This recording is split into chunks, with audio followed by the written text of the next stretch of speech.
The film opens with a father telling a story to his daughter about the sheep and her 7 lambs. The story also briefly touches on a wolf. Soon after, the father retreats to his cabin, but upon hearing noises outside, he grabs his gun and steps out. His daughter and her companion are both visibly terrified. Suddenly, a wolf jumps over them.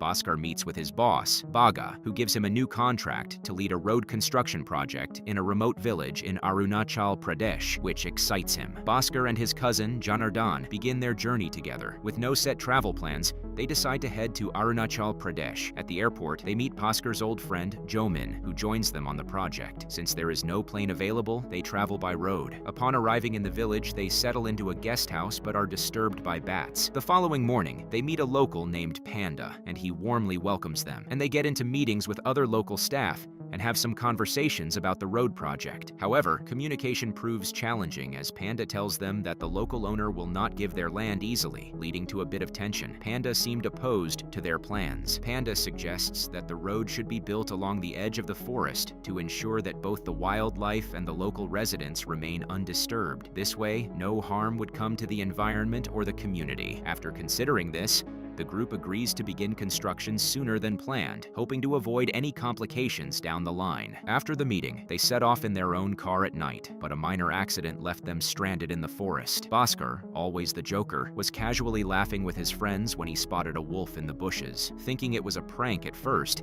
he realized the danger when the wolf started chasing him. He sprinted into the forest, barely managing to climb a tree with the wolf circling below. Just as things looked grim, Janardhan and Jomin rushed in to rescue him. Bhaskar escaped, but suffered a minor hip injury. After arriving in a small village, they realize there's no major hospital nearby, and Jomin doesn't want anyone to know that Bhaskar is bitten, so he takes them to a veterinary clinic, which makes Janardhan mad. Instead, they meet a local veterinarian named Anika, who, although not entirely sure how to treat Bhaskar, gives him some medicine to help. The next morning, Bhaskar notices strange changes at the mirror. His sense of smell and hearing are sharper, feeling a surge of strength. Meanwhile, tensions rise as locals and tribal communities oppose cutting down trees for the road project. Bhaskar had persuaded the villagers with promises of development, and their signatures were collected to take over the land. However, the villagers held deep beliefs in the goodness of the forest. Bhaskar starts experiencing unusual sensations, hearing distant voices and seeing people from afar. Bhaskar, seeking relief from his unsettling sensations, visits a 120-year-old Asian healer. To his surprise, the elderly man pushes him into a water container. As Bhaskar is submerged, he recalls seeing wolves, which jolts him into action. He abruptly jumps out and runs away. Later, Anika is baffled by how rapidly Bhaskar's injuries have mended, finding it hard to believe. Bhaskar explains the odd sensations he's been going through, and she checks his heartbeat, prescribing a medicine. That evening, they head to a music festival where they unwind and enjoy the night together. Meanwhile, Prakash Paja, busy finalizing some documents and signatures, is suddenly attacked by a wolf. The next morning, Bhaskar and his friends find themselves at the police station for questioning. In the middle of the investigation, Panda bursts in, trying to explain how Prakash was attacked. However, Bhaskar and his friends dismiss him, assuming he's just drunk and rambling. Shortly after, Bhaskar falls ill, vomiting blood. Alarmed, Jomin and Janardhan rush him to Anika. When she questions what he's eaten, they insist on giving him an injection, but to their shock, Bhaskar resists with unusual strength, managing to throw them off and even overturn the bed. His newfound power leaves them astonished. Bhaskar receives a call from his boss, eager for a project update. When Bhaskar mentions a man being attacked by an animal, his boss dismisses it, insisting he focus on completing the work. Meanwhile, Janardhan and Jomin, suspicious of Bhaskar's strange behavior after the wolf bite, secretly sneak into the toilet area, attempting to collect a stool sample to investigate further. Later,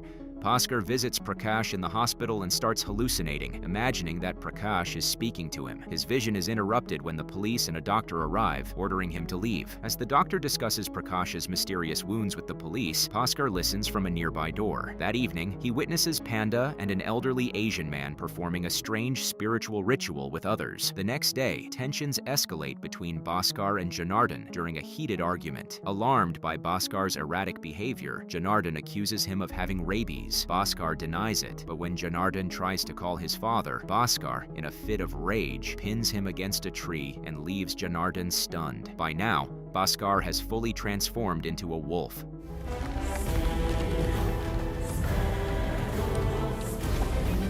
They follow him by car, but Bhaskar evades them. In desperation, they shout like wolves to lure him out. To their shock, Bhaskar suddenly appears, leaping onto their car. Though he frightens them, he spares their lives and vanishes into the night. The next day, Bhaskar, dressed only in his underwear, is driven back to the guest house by Annika on her motorbike. Tensions are still high between Bhaskar and Janardhan, leading to another argument. Their fight is interrupted by shocking news. Neri, the new team member who replaced Prakash, had cut down all the trees marked for road construction. Even worse, Neri was found dead, killed by a wolf during the night, and the grim incident was captured on CCTV, leaving the village in fear. Worried about losing control, Bhaskar confides in Annika, admitting he had attacked Neri. Annika tries to calm him, not wanting the news to cause panic, but they end up arguing, especially when Bhaskar brings up the destruction of the forests. Meanwhile, Yeoman and Janardhan suggest abandoning the project, but Bhaskar confesses he's the source of the problem. As Janardhan tries to console him, Bhaskar suddenly catches a scent, rushes outside, and discovers Panda hiding from them. Panda holds up Bhaskar's underwear as a warning, implying it could be used as evidence against him. But before Panda can react, Bhaskar swiftly transforms, appearing behind him in an instant. Panda's face distorts into a terrifying expression. Bhaskar threatens Panda. Frightened but convinced, Panda agrees to keep Bhaskar's secret from the villagers and even promises to help him break the curse. Together, they decide to take the group to meet the 120-year-old village elder, hoping his wisdom holds the key to freeing Bhaskar from the wolf spirit. Neri's death had cast a shadow of fear over the village, leaving everyone tense and uneasy. A growing sense of dread gripped the community. In an effort to regain control of the escalating situation, the police enlisted the help of local special hunters, known for their expertise in tracking and capturing wild animals. In the meantime, Panda had been colluding with a policeman, and as a result, the officer arrived at the factory, trapping them all inside. They begged him to unlock the shutter, but instead, he began recording a video. As they remained locked inside, Bhaskar's body started to undergo a terrifying transformation. Helpless, the others watched as Bhaskar slowly morphed into something unrecognizable, leaving the group in a serious situation. The crisis reached its peak. Bhaskar had fully transformed into a wolf and was moments away from attacking his own friends. In a desperate attempt to stop him, Yeoman pleaded with Bhaskar, reminding him of their bond, their brotherhood, and how they had worked together toward shared goals. Just then, another wolf appeared and attacked the officer outside the factory, shifting the tense atmosphere into calmness. The sudden appearance of the second wolf momentarily distracted Bhaskar. The next day, while things seemed to return to normal, a sense of urgency still lingered within the group. Yeoman, still angry about the previous night, confronted Bhaskar, admitting he wanted to leave and that he no longer felt comfortable between them. However, Bhaskar managed to stop him from leaving. That evening, Panda led the group to the elderly Asian man, who revealed that for Bhaskar to return to normal, he needed to be bitten again in the same spot. To protect him, Bhaskar and his companions crafted makeshift armor to prevent bites in other areas. Bhaskar and Annika then ventured into the high hills of the forest, with the open air and grassy landscape stretching before them as they prepared for the challenge ahead. Afterward, Bhaskar expressed his desire to finish the job and leave as soon as possible. Annika, however, urged him to stay, allowing the forest to thrive and accepting it as their home. Meanwhile, the hunters had received strict orders. The wolf had to be captured alive before it claimed more lives. The village was gripped by fear, believing that if the wolf wasn't caught soon, they would all be in danger. Bhaskar knew that to reverse the transformation, he had to return to the exact spot where he was originally bitten. To protect him, they crafted makeshift armor to cover his entire body, ensuring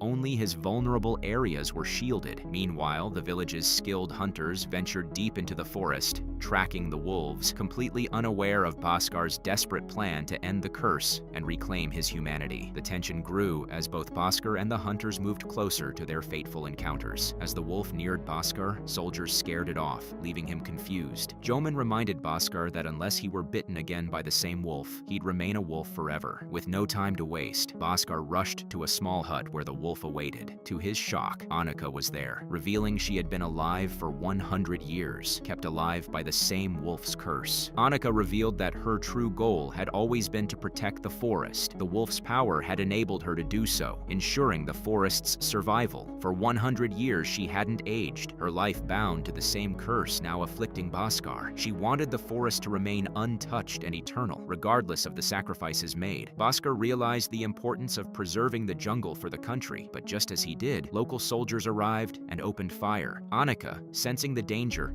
fled, and Bhaskar quickly followed, trying to reach his friends. However, the soldiers managed to capture Annika. Bhaskar, fully transformed, charges in to save Annika as the villagers watch in fear and the soldiers prepare to burn her alive. Just in time, he arrives and a fierce, action-packed battle unfolds. Bhaskar takes down the soldiers.